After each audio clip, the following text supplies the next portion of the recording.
Hello, everyone. My name is Casey Phillips, and I am the team reporter for the Buccaneers. I am so thrilled to be with all of you tonight. It is officially time for Women of Red Football is back. So go ahead and tune on into the stream here because we don't want you to miss a moment of what we have planned for you tonight. So let's get this party started. I think what the Bucs do really well is they set the example and they walk the walk. Whether it be in their hiring practices, whether it be the facilities they have in stadiums for fans, it's flag football for girls. They are leaders in that area. They are unafraid to show everybody what this kind of new world can look like when you embrace other voices. It was vital to us to highlight and inspire girls who play football. So this year we hosted the largest sanctioned high school flag football tournament in the nation for girls. And we had about 40 teams and close to 1,000 athletes. The organization have been able to do in regards to not only introducing the game and sort of giving you a taste of it, but now the initiative, with the high school and the flag football program, that's huge. They're showing right there not only hiring the first female coaches, but also supporting young women in flag football. Take the lead that the Bucs have given here and get involved, give young women the chance to reach their potential. I heard you applied for the Girls in Football Scholarship. Yes. Well, I'm proud to tell you that you won it. You won the scholarship. No way. Yes, man, seriously. Are you serious? Man, you on your way. You on your way. Thank you. I appreciate that. It gives these girls something to work towards. It also tells you that it's growing. The fact that we are bridging that gap between playing football and working in football with the scholarships. That's where the next generation of CEOs and digital staff and operational and training and coaching, that's where that all comes from. We want to do everything for all of our fans. We want everybody to feel included. Well, again, everyone, welcome. We are so excited that you're here to join us for our Women of Red Football is Back event. We have tons of exciting stuff coming up this evening. So to kick things off, I would like to welcome one of the owners of our Tampa Bay Buccaneers, Mrs. Darcy Glazer-Kasowitz. Welcome, everyone, to our first ever virtual Women of Red event, which makes this evening a historic moment in Bucs history. Last year, I don't think any of us could have dreamed that we would be using this format. And so it's very meaningful to me that we have almost 1,500 women signed up for tonight's event. Thank you all so much for participating. I can't believe how far we've come since we started Women of Red 6 years ago. We started with the purpose of creating a community where women who love football could come together, get to know one another, meet the team, and share behind-the-scenes experiences.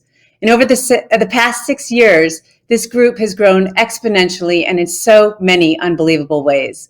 You inspire every single thing we do for women, and the feedback we've gotten from so many of you has been instrumental in creating so much of our programming. With your help, we've created greater opportunities for girls, and we now reach 35,000 girls every year with our middle school flag football program to include them in the game and to level the playing field for them. We wanted to highlight and inspire high school girls who already play football. So we created the largest girls flag football tournament in the nation with over 1,000 female student athletes and 50 teams. Just this year, we wanted to create college academic scholarships for girls who play football. So we created the Buccaneers Girls in Football Scholarship Fund with a $250,000 commitment to female student athletes who want to pursue a career in sports. This scholarship is the first of its kind in the NFL. And to top it off this year, the Women's Sports Foundation has named our head coach, Bruce Arians, as their 2020 Champion for Equality. This is Billie Jean King's foundation, and she'll present this prestigious award to Bruce at their Salute to Women in Sports virtual gala next month on October 14th. All of this ladders up to what we know to be true here at the Bucs, and that's creating opportunities for and advancing women and girls in football. And of course, we're so excited this year with all of the new stars we have on our team. Tom Brady, Rob Gronkowski, Leonard Fournette, and so many others. It's already a thrilling year, and we're so excited for what lies ahead. So with that said, please enjoy the show. We've put it together just for you, and it's time to get started. Casey? Thank you so much, Mrs. Kasowitz. It's amazing hearing all of those things read off like that. And man, the 2020 season is here and football is back. Thank goodness. Am I right? Well, as we approach week 3, we have the pleasure of hearing from General Manager Jason Licht live here with us to talk team preparation during this unprecedented season and the excitement of all of the offseason moves. So, Jason, welcome. Thanks for being with us. Thanks for having me. Hi, virtual Women of Red. I know it's so sad to not be doing this in person, but again, we appreciate your time. We know that COVID has not slowed down your schedule at all, and you have a lot on your plate, so we really do always appreciate you taking the time to be with us here. And I mean, I feel like I've got to start out. I want to hear about the process of getting Brady and what your reaction was when it was done and official. I imagine that it was not just very calm and peaceful. I bet there was a little bit of excitement, some yelling, some cheersing. Is that fair? Yeah, well, and because of the COVID, the pandemic, what we're going through, it's probably not what it normally would be in terms of the celebration. It was just the way the rules are set up. We had to wait 2.5 months before we could actually talk to Tom and negotiate with his agent, and so we started the process of seeing if there was a way that we could upgrade the position. We like Jameis. Jameis was part of our plan if we weren't able to secure what we perceived to be a really good player, a better player at that position. But, so we identified Tom. Obviously, it wasn't very hard to identify Tom Brady as a very good player.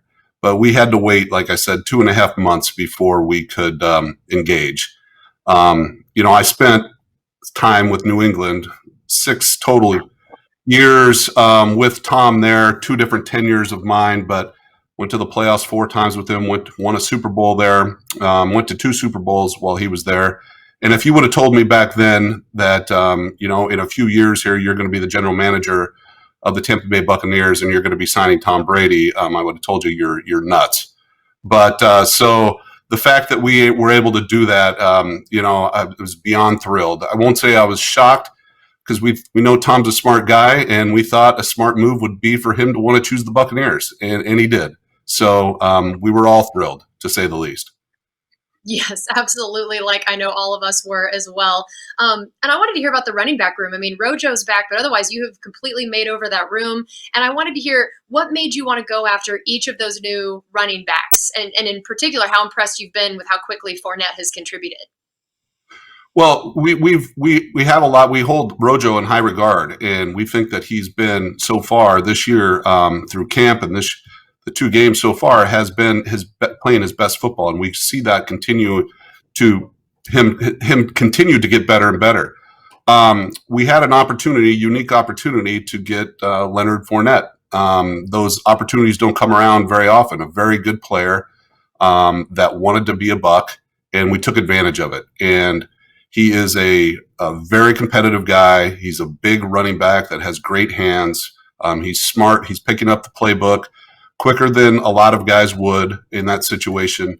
And we're obviously very excited to have him. But Shady Mccoy was another pickup of ours, a veteran guy, very savvy, good on 3rd down, knows how to block, can catch, can get open. And then we drafted Keyshawn Vaughn as well in the 3rd round this year, who we think has a really bright future. So we lost TJ Logan, who's having a great camp. If TJ were in the mix right now, we would be even more excited, and he'll be back next year. So, like you said, we kind of flooded that room, and we got a lot of good players, and it went from what was perceived to be maybe a weakness in terms of depth to being one of our strengths. Which, I mean, that's just a testament to the kind of job you do. That's, I feel like, every general manager's dream, right? You take what people think is a weakness and make it a strength. And speaking of strength, Tristan Wirfs, holy cow, athleticism, strength, just a freak of nature. I mean, at the moment I saw that video of him jumping out of a pool, I don't think I could have jumped that high on dry ground, much less out of a pool. Aside from that, what made you really like him enough to trade up to get him? Just describe kind of the whole package that is Tristan Wirfs. Well, first of all, everybody here, my scouts, Bruce, the coaches, we all identified Tristan as a player that we would love to have that would be a good fit here. He comes from a great program, especially developing offensive linemen. He's a very smart guy. He's a very mature player, and he's got a tremendous upside. I was going to tell you that we drafted him simply because my kids like the way that he jumped out of the pool, but there's much more that goes into it than that. We couldn't be happier right now. He is as advertised. When we identified 4 offensive tackles and pretty much the entire league, as we, in retrospect, talking to my colleagues, identified 4 offensive tackles in this draft that could make an impact. We had Tristan identified as the guy that we wanted, but when the first 3 went and I didn't want to mess around, I knew that other teams were probably going to want to move into that spot and try and get him. So we moved up 1 spot, and in looking back on it, it's a small price to pay to make sure that we got Tristan, who I think is going to be a Buccaneer for a very long time. I mean, if there ever was a year that your kids were going to influence a pick you made, it would have been this one when they were getting to stand right next to you, right? I mean, that had to be a really cool experience for you. And it's cool to hear that they were kind of chirping in your ear a little bit about guys they liked. It was great. They were leaving sticky notes all over my makeshift office. We took over the playroom and made it the draft room. My 6-year-old was leaving sticky notes of what players he liked. They were watching tape with me. It was it's unfortunate we went through this, and it's not something we want to go through again, but looking back on it, I had some great times this year's draft. It was fun. That's great. And, another one of those rookies that you were able to secure in the draft, Anton Winfield Jr. I mean, man, almost immediately in camp, coach was talking about him competing for a starting job. And then now in these first couple weeks, we've seen why. I mean, just this game this last Sunday, 11 tackles, a sack, a forced fumble. I mean, he does not play like a rookie. So what did you see from him in college about his strengths and why he was able to be NFL ready so quickly? Well, first of all, he's a ball hawk. He's a great athlete. He's very strong. He's not, the 6'2", 6'1" safety. He's short. He's shorter than the norm, but he's very thick, and he's a big guy, and he plays big. But I sound like a broken record. I was talking about Tristan being mature, being very smart, being very focused from day one. Antoine was the same thing. I remember getting on a Zoom with the rookies, the week after we held the draft, and those two just stood out to me as guys that were just into this. Like, football means everything to them. They're very, like I said, focused. And I was very excited to get here to see if that's what they were going to be throughout camp, and they were. They remind me of Chris Godwin as a rookie. Chris came in here, was the first rookie out of that class to get his apartment, to get everything lined up, set up so he could only focus on football once he came to Tampa. And these guys are just like that.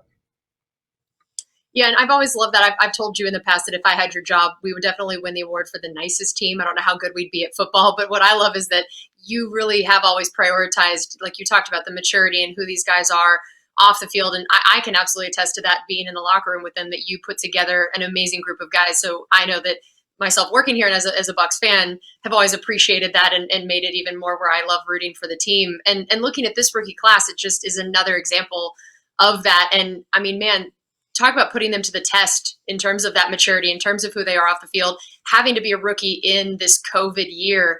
How have you seen that class overall, or as individuals, handle this shortened off season and being a rookie is hard enough, but then all the things that have been thrown at them? Phenomenal. And that's a testament to our coaching staff. They kept these guys focused, whether it's through Zoom meetings, through FaceTime, through phone calls, using everything that we were allowed to in today's day and age of technology. It was great to make sure that they were every day focused on getting better and better, even though they couldn't be here on the field. And then once they were able to report and training camp opened, it was, considering all the things we're going through, it was pretty seamless. And once again, that was just a testament to our coaching staff.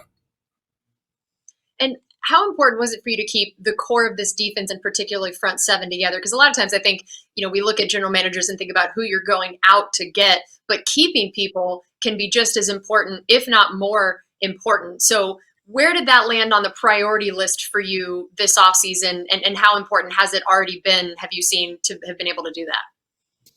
Well, for us, it was just as important as the decision to try to get Tom Brady. It was the first thing that came up. you don't know if you're going to be able to land, Tom. So the focus was at the time making sure that we kept that front seven together. They played so great last year. They were great locker room guys, great leaders. Obviously, Shaq had a phenomenal year, and Sue had a great year. He didn't have the gaudy stats, but he was just a very, very good player. We led the league in rush defense, and he had a big part of that. So to keep those guys and keep that intact was of the utmost importance. Do you feel like that they have the chance to be as dominant in especially the run game as they were last year? I mean, they were first in the league in terms of run defense, bringing so many of those guys back. But now I feel like they're kind of on the league's radar. They got that target on their back. Do you feel like they still have the chance to repeat as that? Oh, yeah, I do. But the ultimate goal isn't to be number one in rush defense. It's great. It's good to do that, to have a great, strong run defense, especially with the running backs that we're going to face this year. But the ultimate goal, obviously, is to win, but defensively to win on third down and get turnovers. And in that last game, we started to really click. And which position groups do you think have the chance to be even better than last year? Well, I would say safety, running back, and offensive line. So those are, and the overall secondary. I think the offensive line is playing great. I think that we talked about the running back room, and then that secondary, that we have a lot of young players. The oldest starter right now is, believe it's Jamel Dean at 25 years old, or not even 25. Or is he? He might be. But it's very young if you think about it. That's extremely young. But that last year, especially that second half of the season, those guys coming around, that experience is really paying off, and it's going to pay dividends for us this year. What did you see as how they were able to make that leap last year? I mean, especially guys like Jamel Dean and to a certain extent, Sean Murphy-Bunting, that these guys, it really was like a switch seemed to click in their mind at some point last year. What did you see in that for them in particular, and just what is the type of stuff that can click for young guys in the league to have that big of a jump? Well, it has to. They were all very willing to work. There was never a problem with working hard here under Bruce. But it just has to click for these guys at some point. What all this communication means, what all these calls mean, what one player does affects what another player does. So to just play together, it just takes some time sometime. And it started to really click once JPP came back. So we were able to get more pressure up front, which also helps your secondary. So if you have a great secondary, you usually have a pretty dang good defensive line getting pressure on the quarterback. Yeah, that's a great point. All right. And for you guys, I want to talk to you a little bit personally about COVID. We've talked about how it's affected the players, but I'm sure that it has, you talked about how it already did bring a little bit of a challenge when you were trying to get Tom Brady. But overall, what were the biggest challenges for you and your staff coming into this season with the way that 2020 had played out? Just getting used to what, was the new norm for a while. Just having meetings through Zoom, a lot of phone calls, not being able to have face-to-face interaction. But we adapted, just like every other team and every other company and every other person in America. We adapted and we embraced it. And I think a lot of us, there were some advantages that we can take from this and some techniques that we can take from this and apply it to future years. So I don't want to do the draft remotely. I don't moving forward, but now we know that if we have to do that, we can do it. I feel like that probably is kind of the mantra of this year. We don't want to do it again, but it's good to know that we could do it in the first place if we need it. And we can always smuggle sticky notes in from your kids, whenever we have to do the draft normally. And I want to hear also for your college scouts, that was one of the first things I started thinking about as I started hearing that certain colleges were not going to play at all, or certain individual games were, getting suspended or canceled or whatever. That how do your college scouts do their jobs when their schools aren't playing? Well, it always, and I say this all the time, it always, the player, how we rank them and grade them, their ability on the field always comes down to the tape. So watching a lot of tape is the best way to evaluate players. And our scouts have some time on their hands to watch a lot of tape right now. So and typically to watch we start off the year with, a couple thousand prospects, and we whittle it down by the time the draft comes around to, 120 that we want to draft. So, and then there's the, obviously the undrafted free agents, which we've had 2 this year that made our original 53 now. So there's a lot of players that from a lot of different schools that now we have to watch last year's tape with some of these schools that aren't playing right now, or we have to wait until they do play. So our scouts are still going to attend games. Most schools aren't going to be open, if any, for us to visit, because a typical week for a scout would be going to, Alabama on Monday, Auburn on Tuesday, Georgia on Wednesday, and hitting schools all week and spending an entire day at that school trying to get to know as much about those players as possible. But now we'll have to rely on the tape and rely on our sources at those schools that our scouts have cultivated relationships with throughout their careers in their areas. So it sounds like maybe the relationship part is actually going to be the harder part than the true X's and O's talent part, that if you can watch the tape still, that won't suffer as much as maybe what you would have learned from going and talking to other people about the players. Is that a fair assessment? That is fair, but I feel confident with the sources and relationships that our scouts have developed. They're very good. You're kind of a salesman in that regard, that they're used to you coming in, and here comes, Tony. He's been coming in here for, X number of years. He's buys us donuts. What a great guy. Okay, let me tell you about our offensive linemen, how they work, and how intelligent they are. All those different things that we factor into how we grade a player. So, but I do feel like this is eventually.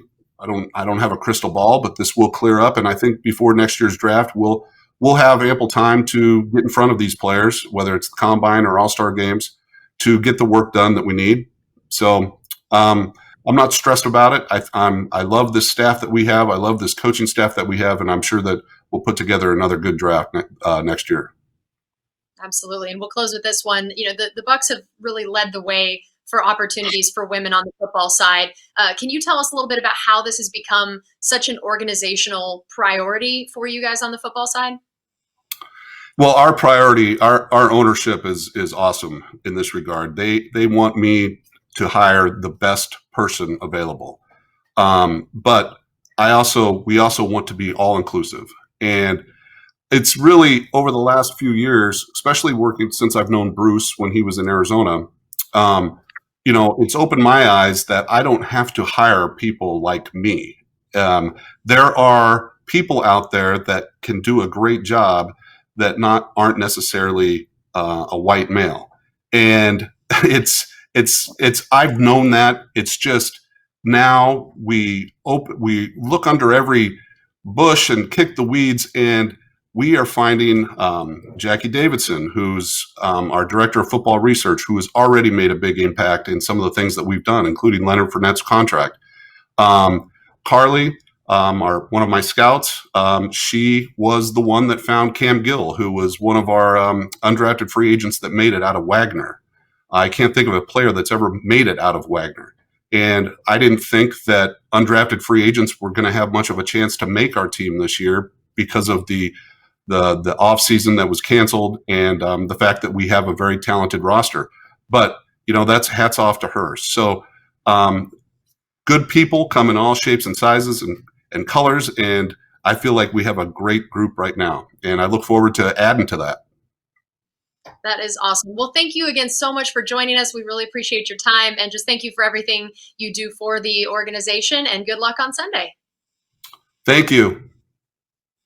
Awesome. Okay, well, head coach Bruce Arians has been named an honoree for the 2020 Champion for Equality Award by the Women's Sports Foundation. This honor is in recognition of his work in fostering inclusion on the field, sidelines, and in the NFL. One of his first hires as the Bucs head coach in 2019 was assistant defensive line coach Lo Locust and assistant strength and conditioning coach Maral Javadifar. Soon after, and under Arians' leadership, the organization welcomed director of performance nutrition Stephanie Kolloff O'Neill, scouting assistant Carly Helfand, and this offseason, director of football research Jackie Davidson. Now, I am so honored to get to welcome them in for an in-depth discussion on the day in the life.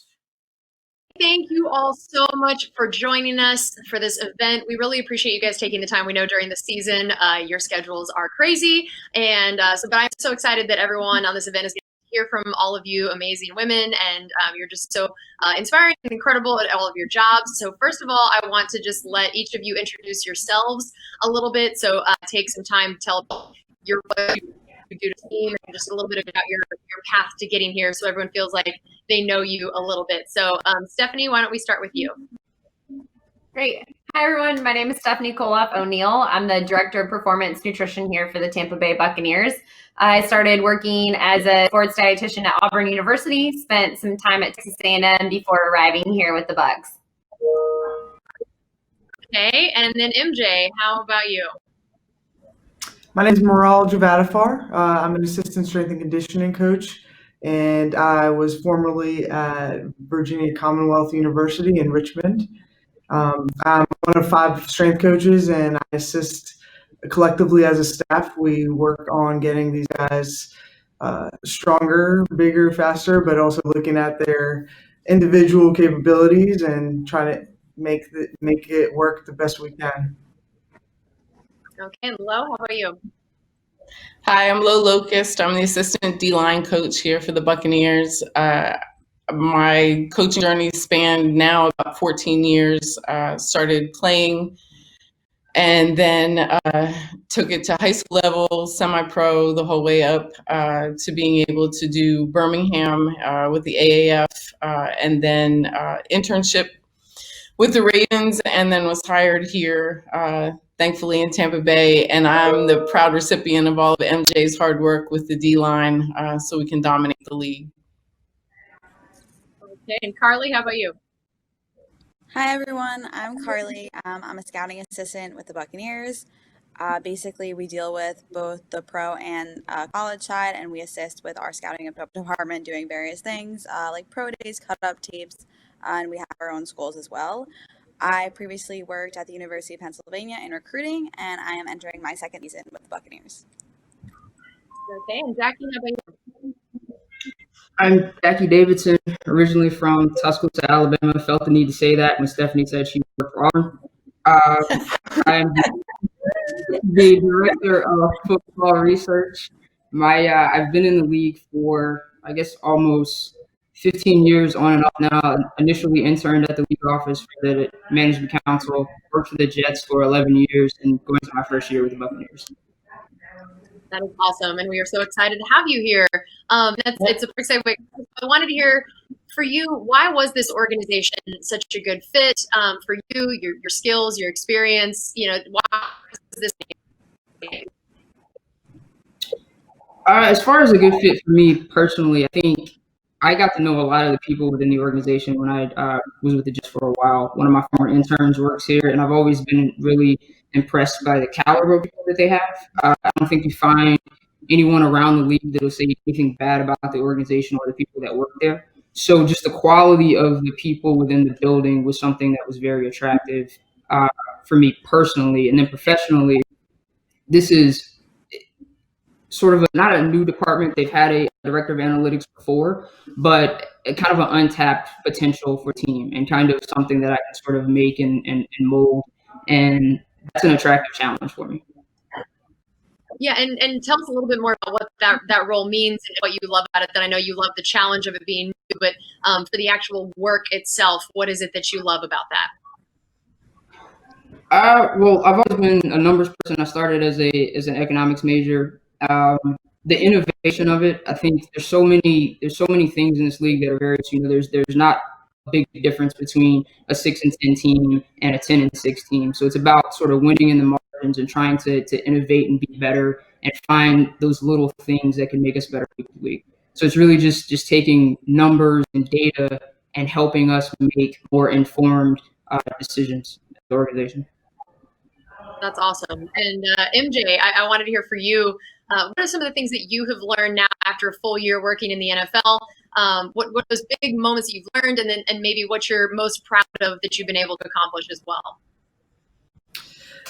Casey, I think it was last year after our first preseason game, we were going to Pittsburgh, and after it was all over, like, did you get a moment to like think about what today was and how it went? And I hadn't really thought about it in depth. And after that moment, I think I took every experience and every game and every situation with a little bit more thought and thoughtfulness throughout the process. And so, thinking about it in the long term, kind of looking at a general overview of this past year, I think one of the biggest things I've learned is if something needs to get done, it probably had to have been done before, and if it needs to be done, it should have been done like 2 or 3 days ago. And most importantly, I think being adaptable and being okay with change on the fly. Even if you have 3 or 4 plans, you may not use any of them. Be ready for plan 5 or 6. And so I think that has been one of the biggest learning experiences.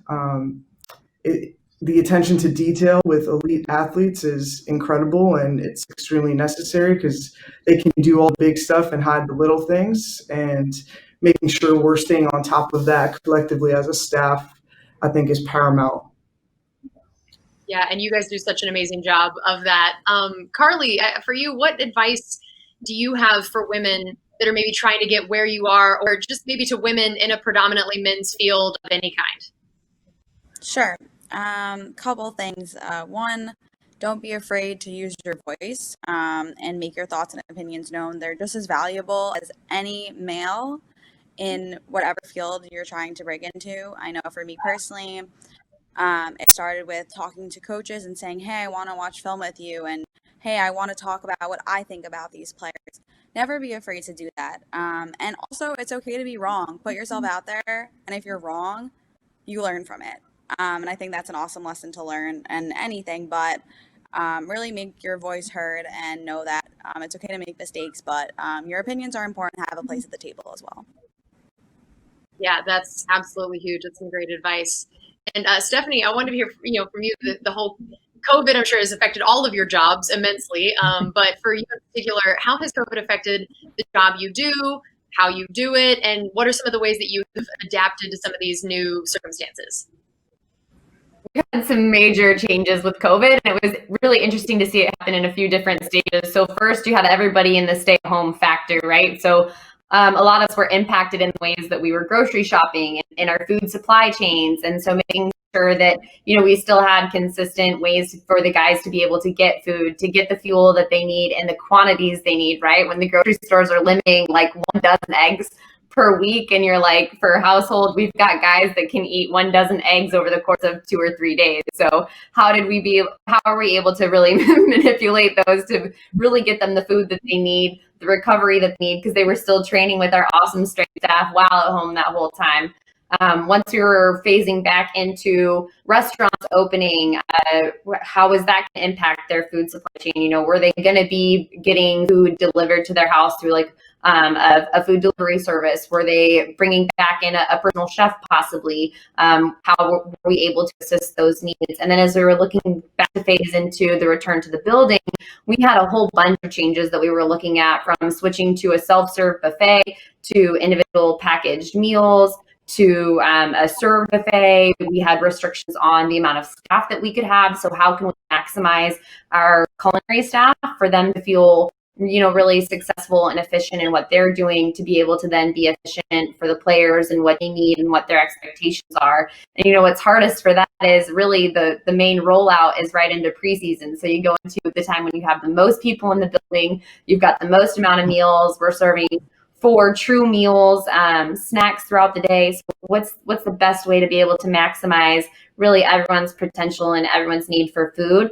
And to that same point, we also still have to take care of all of us as staff members, right? Because we're still dependent. We still need food. We still need fuel. We still have to keep our minds sharp, our vibration levels up, like those guys do. So it was really a huge team effort. It took a lot of support from our football admin staff to make sure that, we had support and the tools that we needed for the guys, The guys have come in with awesome attitudes, open to a lot of new ideas with things as far as the way that they're fed and fueled now.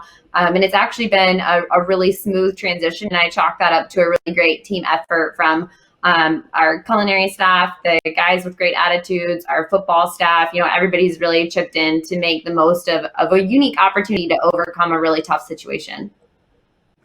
Yeah, I'm amazed that you guys can keep them fed in normal times. So props to you guys for figuring that out right now. And Lo, you mentioned your playing career as well, and it made me think about a lot of the initiatives that the Buccaneers have been pursuing, like girls flag football, girls flag scholarships. And I just wanted to hear for you, how important are those initiatives, and what would that have meant to you as a kid, maybe to see an NFL team doing that?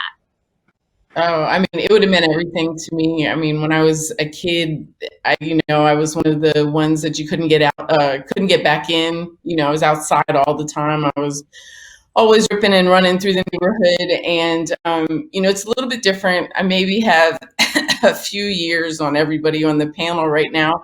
So when I was younger, there wasn't really a lot of opportunity for us to play sports that weren't by season, right? Like now you can play softball all year long. You can play lacrosse all year long. But, I played softball. I did all that stuff, but I wanted to play baseball because all my friends played baseball. They were the guys in the neighborhood. And I can remember being turned away at the door of the building because they weren't going to let us in, and you remember things like that. And I remember being younger and seeing the match, which MJ and I had the ultimate fortune of meeting Billie Jean King and spending some time with her last season, which was phenomenal. But I watched that match. So whether or not as a 9-year-old kid, it resonated enough with me to say, I can do anything. I don't know if it was a big enough picture at that point, but I feel that what the Bucs are doing now, how much they're investing in young women who are really, truly in love with the same sport that brought us all together here, it's phenomenal, because I don't necessarily know that the challenges that they're going to be facing right now, hopefully we've battled them through enough that they see that anything is possible. They see that they can try anything, a sport, a workplace, a job, a profession, anything is available to them. And I just feel like probably nowhere else is it more supported than in this type of organization, with our leadership, with the women that are on this call, with the women that are in the building that maybe you don't get a chance to see, but they are here and they've been here and they're really part of the fabric that makes the whole organization run and successful. So I'm very blessed when I say that I don't think I could be in a better situation as a woman and as somebody who's kind of battled it through to get to where I'm at right now. And like Carly said, it's something where you need to know that you belong at the table, that you've worked at it, you've earned it. But hopefully everything that we're doing now and that the team is doing now is just going to make it that much clearer of a path for young women to follow. Yeah, that's absolutely incredible. I love that. And we'll close with this.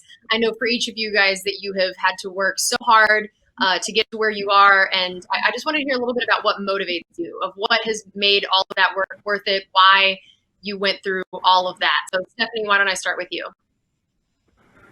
For me, the best motivation is when it's kind of a two-part fold, right? So a lot of times we have these really small interactions with guys, whether that be them thinking about a new way to hydrate, a new way to overcome an injury state, a new way to feel fueled. And maybe it's just like we get through one period with a little bit more energy that brings that one play. Well, each one of those things rolls into game day and into a successful season. And so it's awesome to see those really minute, really kind of profound moments with guys where one thing can click and it really it's a snowball effect in a positive way. That's awesome. How about you? Sure. I'd say for me, a couple of things as well. One, like looking back at where I've come from and, 12-year-old me being like, oh my God, like you do this every day. Like you got to meet Tom Brady, talk to him, so cool. And also, kind of off what Lo was saying about, we're opening the door for these young girls. Like, I want to inspire more young girls to get involved in football. I think that is super motivating for me. I'm super passionate about that. I played flag growing up. Like, I would love for girls to just say, like, yeah, I can play football too. And, like, look what they're doing. That's so awesome. So, that's something I wake up every morning being like, maybe I can inspire one more girl to sign up for flag or, watch a football game with their dad, So it's an awesome feeling. That's incredible. All right, Jackie, how about you? I think for me, it's, I don't mean to be on this kind of esoteric level, but I think that all of us, as human beings are sort of graced to do what we're graced to do, right? And I think what motivates me is I don't know if I'm able to do anything else. It's a sport that I've loved since I was a kid. Like, everybody on this call has talked about it, and I don't know if any of us would be as good doing anything else. And I think that when you find that path, whatever it takes to do that, that's just what you do, because it's almost ingrained in sort of who you are. Born to do it. That's amazing. All right. Jack, I love that. I would say I'm motivated. I'm motivated by winning, and I want to make sure that no stone is left unturned. And so, whatever I need to do in my role, whatever role that may be, whatever hat I'm wearing, I want to make sure that I'm doing it to the best of my abilities and allowing our players and our organization to grow as a whole. My motivation is to win at every, whatever's put in front of me, and try to succeed at that, so that collectively as a whole, we're one step further. Awesome. And Lo, we'll close out with you. Gotcha. I was going to say Stephanie's zucchini muffins really motivate me, but that would probably be off topic. So yeah, I agree with Jackie. It's the love of the game. There's something about it that has always called to me, and I've been in corporate and I've done other things, and it's never ever left my thought process. So I do feel like you have to have a passion for whatever it is, but this football is certainly my passion. And I also do it for my two sons. I mean, they're kind of like my why. And, I've always wanted to show them that it's something that, even though it's a harder road, it's not a traditional road. If it's something you really care about deeply and passionately, you work for it, and hard work will earn you the opportunity. And I wanted to leave that as a life lesson for them as well. I love that. Well, thank you guys so much for being part of this event tonight. And we just are so lucky to have you guys as part of the organization, and incredibly lucky to have gotten to hear from all of you as well. So thank you so much, and good luck this season. Thanks. Thank you. See you guys. Thanks, Casey.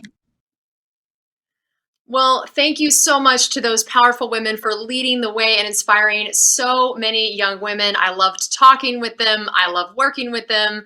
I love that this is an organization that makes that a priority. It is just amazing, and I love watching what they do every day. And now we are so excited to be joined by 5-time Pro Bowler and 3-time Super Bowl champion, Rob Gronkowski. I feel like I need some amazing. Now that you've been in the WWE, it seems like you'd only respond to like really incredible intros. I need to learn how to do that. Yeah, that intro was incredible. It might have been the best one I've ever had. So There's that it acting. got me going. I'm sitting on my chair, and it got me to do my little Got your fingertips going? jiggles. Yes, I love it. Okay, well, we're going to start with fan questions. We had a lot of them, so we have picked about 4 to begin with. This first one is great. It comes from Susanna and also sort of Jessica. We kind of combined the two of them. They both wanted to know about how your family has influenced your passion for life and sports, and specifically, where did you inherit your personality from? Oh, I would say I inherited my personality from my father and my mother, actually. My dad's always joking around, and then there was a time when I was just with my mom the other week, and like she says like 2 silly jokes, and I was like, whoa, like, and then she laughed about them like on her own, about her own joke, and I was like, wow, that's what I do. Like, and then I was like, whoa, like I got the same, jokes, and I giggle the same after the joke too, thinking it's funny personally. So that's where I got it from. Definitely inherited both of their silliness. That's why I'm double silly. And then I would say just growing up, my family had a big influence on me. I mean, my brothers. I had three older brothers. I wouldn't just say it was my just my brothers. It was my brothers and my brothers' friends because they were over every single day. So they came, their friends came over. I competed versus them and everything, mini six basketball. So I was always facing older guys. So that got me ready just for my life, I feel like. Yeah, I feel like your mother deserves an award for raising so many boys, and also boys that it sounds like kind of destroyed the house on a regular basis. Yeah, she does deserve an award. She's up for a Grammy this week, best mother with 5 sons. I think I the like Grammy that. Awards this week, but yeah, whenever they are, she's up for a Grammy. For a Grammy for that. That's good. Okay, well, Helen and Jennifer had asked about your workout routine and how it's similar or different for WWE versus NFL. All right, well, so when I did the WWE stuff, it wasn't really much, so I never really got into a routine. I just kind of hosted the WrestleMania this year, so I didn't really wrestle because of the pandemic and everything that went on. So I never really did a routine in that sense. So I just always stuck to kind of like my football routine, and when I'm not playing football, I definitely do other things too. But during the football season, one of my workouts is practice. I mean, practice is a lot of, strain on your body, on your muscles. So you don't really have to work out as much as you do during the season, like in the weight room, compared to off the season. And Devin asked, what advice would you give to your younger self at the start of your career? Oh, wow. The advice I'd give to my younger self is pay attention to details. You don't really notice that when you're 20, 21 years old, 22, you just go out there and you just play the game and you run around. But as you get older, you start noticing that, details is going to keep you in the league, that details to a route, to a defense is going to get you open. And you start noticing that as you get older. So I would tell my younger self to pay attention to those details. Okay, and our last one submitted from everybody watching here tonight. Krista asked, if you had a warning label, what would it say? A warning label. Oh, that's easy. It would say danger, high voltage. It would say warning, danger, high voltage, because when we were growing up as kids, we always said to each other, like my brothers and friends, whenever we saw like a construction yard and it said had like one of those cones that said danger on it and then danger, high voltage, we always said that we'd be like, oh, we're going to work there because it's danger, high voltage, because we always said when we were playing sports that we're danger, high voltage, meaning we're dangerous, and we just bring it. So that was one of our sayings growing up. So that would be the warning label. That is perfect. I love it. So I wanted to hear, what was that feeling like for you when it became official? You were coming back to the NFL and you found out you'd be playing in Tampa. What were all the thoughts, emotions, feelings going through you? Wow, I kind of like fan questions way better, Casey. Wow. So yeah, you got any more? I mean, the fans got the questions, Casey. They want, they don't want to hear, I'm just messing with you. But I'm just, I just love my fans. I want them to ask questions. But it was a special feeling for sure. It was kind of like being a rookie again, in a way, but an experienced rookie. So you got those jitters, you got the excitement, that excitement that lasts for a couple days too. Definitely. I mean, if that fades away after about 5 days, but that's a good thing to have. A great thing to have is just that joy and the jitterness and excitement. Once I knew I was coming back, and to come down to Florida, I love the state of Florida. I always came down to Florida actually whenever I had like a bye week or time off in the off season. So just to be in the state of Florida is special too. And what did you miss most about football when you were out? What I miss most about football was just being around the guys. It's like a family.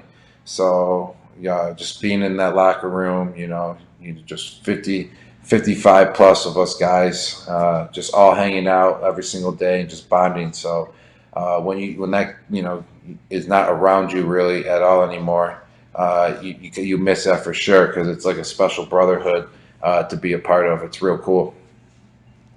Yeah, and how long, I mean, that brotherhood, I know that whenever you join a new team, it's going to take a little bit for that to click in. How long did you feel like it took to really get some of that chemistry with some of your teammates here?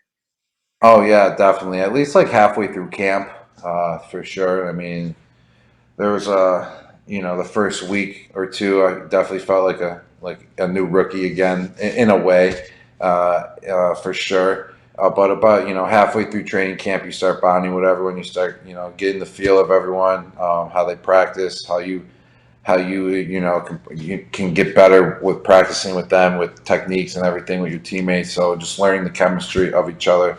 It took about halfway through camp. So now I want to hear who some of your favorite teammates are, or favorite things about your teammates, and other than Tom. We know you already knew him. Some of these new people on the team, what are some of your favorite things that you've learned about them, or some of the favorite guys on the team? Yeah, Cam. He's another tight end, and he's a troller. He trolls people a lot. That's what he does, and he thinks it's funny. And sometimes I get a kick out of it when he's trolling other people, not me. It's definitely funny, but he has a lot coming for him for all the trolls he does. So just doesn't know it's coming. There's a lot planned for him in that locker room, and we're gonna troll him back. So he better be on this all women's clinic right now, so he can understand, get the warning, danger, high voltage is coming. You're about to get trolled, Cam. That's what's up. And then Anthony, he's another tight end. He's not a man of many words, but when he speaks, he's always got something great to say. He's trolling too. He trolls in a different way, and but it's great. I love it. And he trolls Cam a lot, so it's perfect. And then we got Juice. What I learned about Juice is that he likes juice.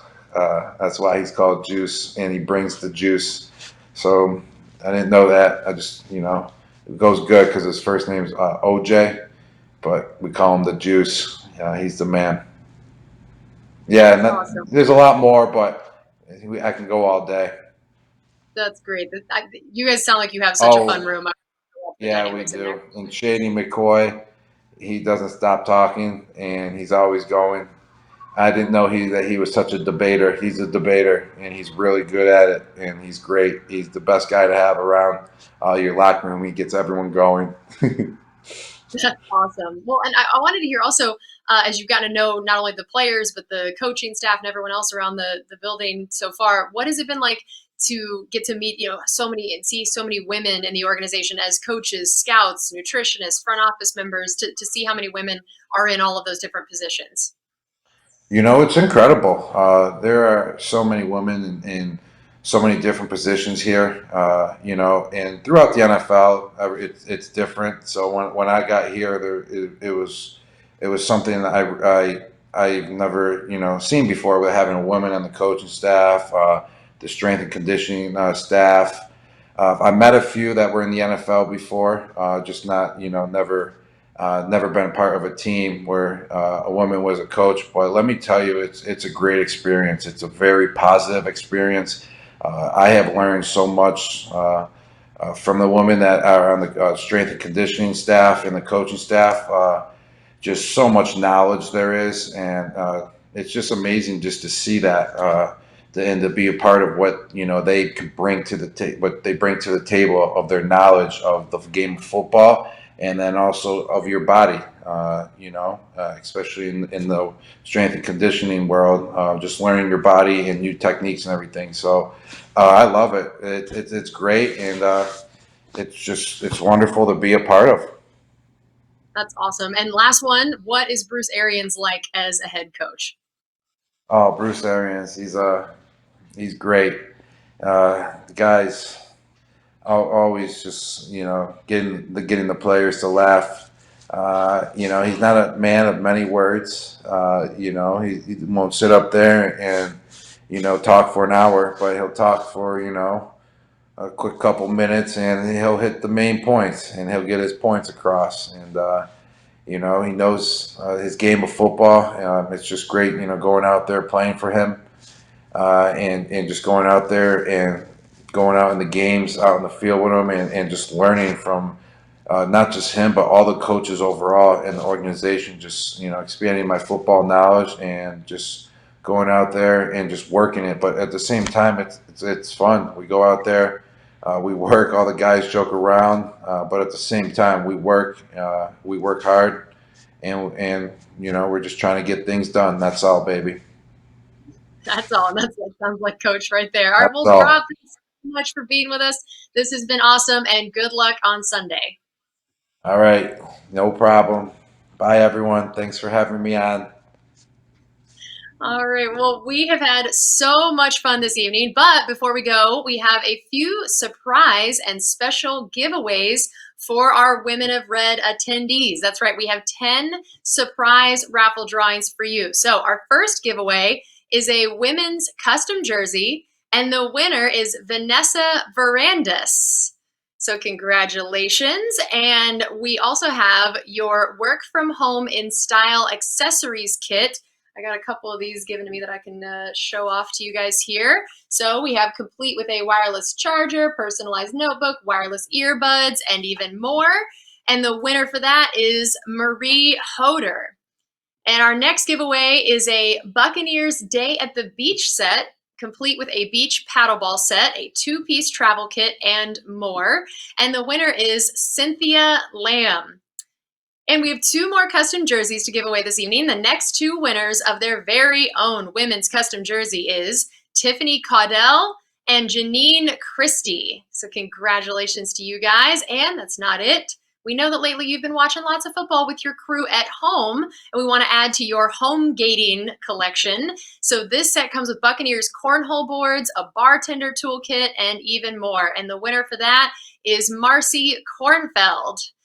And of course, we had to score some amazing autographed items from none other than Rob Gronkowski, who was just with us, and Tom Brady for our Women of Red. So are you guys ready for this? Check this out. We don't have just one, not even just 2. Look at this. These are our Gronk and Brady signed footballs here. So yeah, we have not 1, not 2, but we have 4 autographed footballs to give out before we close the show. The 4 winners are Katie Cawley, Lori Broyles, Amanda Uliano, and April Wesson. So for all of you lucky winners tonight, if your name was selected, we will be in contact via email for you to claim your prize. So congratulations, and thank you to all of you guys for tuning in. Don't forget to share your home gating style with us this Sunday as your Buccaneers take on the Broncos with the hashtag Women of Red. Thank you all so much for watching, and have a wonderful night.